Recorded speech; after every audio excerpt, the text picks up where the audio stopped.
the mighty hand of God and let them find you. David did. God swept him into that dark tent. Coleridge writes a great piece on the dark tent of Saul's depression. It's wonderful. Anyway, it's dark, it's depressing, and in comes David with his soothing, therapeutic lyrics and music. And Saul's heart is lightened. Saul kept him there. In fact, it says he would not let him go back.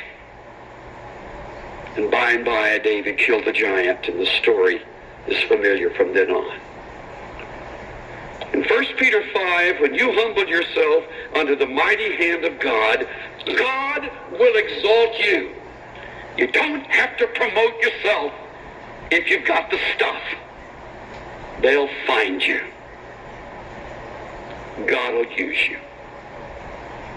I don't care what the world system says. I don't care if I'm the only voice saying it. I'm not. But even if I were, I would say it with all the volume I've got. Let God do the promoting. Let God do the exalting. You stay under his hand. Now, I don't know why I'm getting mad at you. I'm not. I'm just feeling passionate about this. Now, submit yourself to those who are wise. Second, humble yourself under God's mighty hand. You already see the third one. It has to do with anxiety. Because as soon as you get swept up into this and all kinds of things begin to happen to you, anxiety will accompany. There will always be something wrong. Life is difficult. Trouble happens. I saw it on pickup the other day. It didn't read quite like that, but it's the same idea.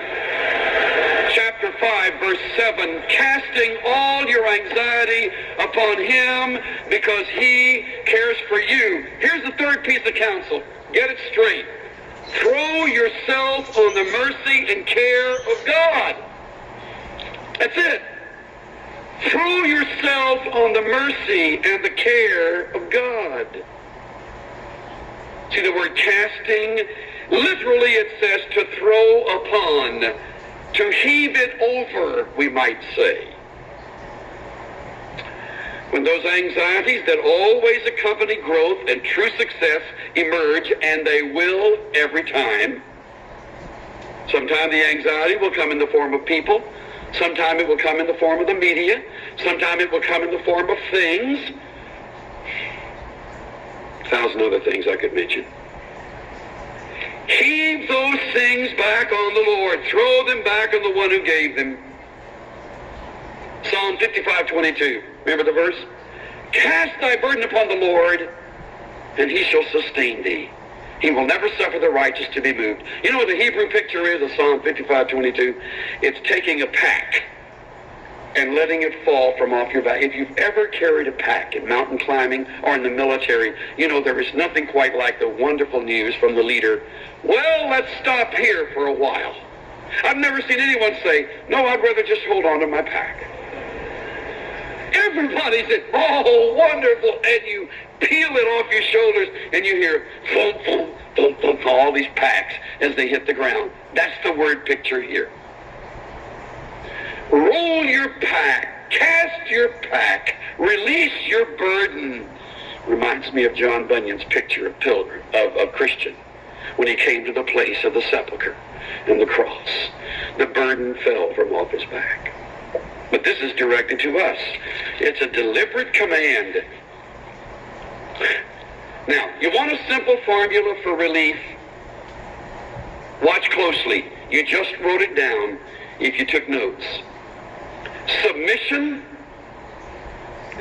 plus humility minus worry equals relief.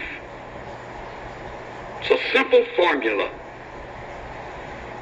for relief. You can live with success if you carry out that formula. Submission to those who are wise, plus humility under God's mighty hand, minus the worries, equal relief. Now, I wish it were as simple as just hearing a talk and everybody walks away saying, that's it, I'm changed. It's going to happen. It won't work like that.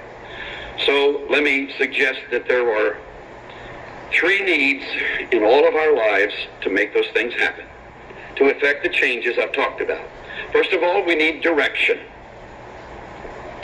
We need direction so we can know to whom we should submit. We need direction so we can know to whom we should submit. You don't submit to everybody. Start doing that, you try to please everybody, and that's instant failure.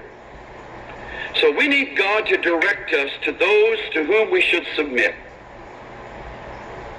Who are the people I should follow? Who are the folks I should watch? Who are the works I should read? Who's written the songs I should sing? Who's given me the model I should emulate? I need direction from God. So I begin to pray for that. Lord, direct me to the right ones to whom I should submit. Second, we need discipline. A great need in all of our lives. What's the discipline? To restrain our hellish pride. It'll keep rearing its head. If you're not careful, the more successful you get, the stronger will be the temptation to rely on the flesh. We need discipline to restrain our own hellish pride. It'll come in and tell us how to promote ourselves, how to manipulate other people. It'll tell us how to intimidate. We need the discipline to keep ourselves from being our own deliverer. The discipline to stay under the hand to quiet us while God is disciplining us. We need discipline to restrain our own pride. Third, we need discernment so we can spot the first beginnings of anxiety. We need discernment. Or we'll quickly throw it all in when the anxieties grow out of proportion. We need to spot that's the beginning of an anxiety. You ever do this? This occurs to me. Ever have something that begins to kind of nag you? You can't put your finger on it. Sort of fuzzy. Sort of a slimy ooze. It's just growing out there. And you're kind of nagging you. You can't quite put your finger on the thing that's kind of getting you down. That is the beginning of a heavy anxiety, an anxiety attack. It takes discernment to spot it and to identify it and to go to its root and to deal with it. When you observe it and you see what it is and you've identified it, that's the time to cast it on God, to roll that pack on Him. I can't handle it. Now, finally, you find yourself caught in a success syndrome. You've been reading too many of the magazines from the secular world, getting tempted to do it their way, still convinced their formula might work, perhaps not fully convinced that this is the best plan. Listen to the words out of literature. I'm committing them to memory, not because I believe everything is written, but because I think this statement is worth remembering and passing on. Henry David Thoreau wrote, "If one advances confidently in the direction of his dreams and endeavors to live the life which he has imagined, he will meet with a success unexpected in common hours." Thoreau is deep. His thoughts are deep. Let me repeat it. If one advances confidently in the direction of his dreams and endeavors to live the life which he has imagined, he will meet with a success unexpected in common hours. You see, the beauty of that is that it says, without saying it, that God's successes are never contrived. They are never forced. They are never the working of human flesh. They are usually unexpected and always surprising.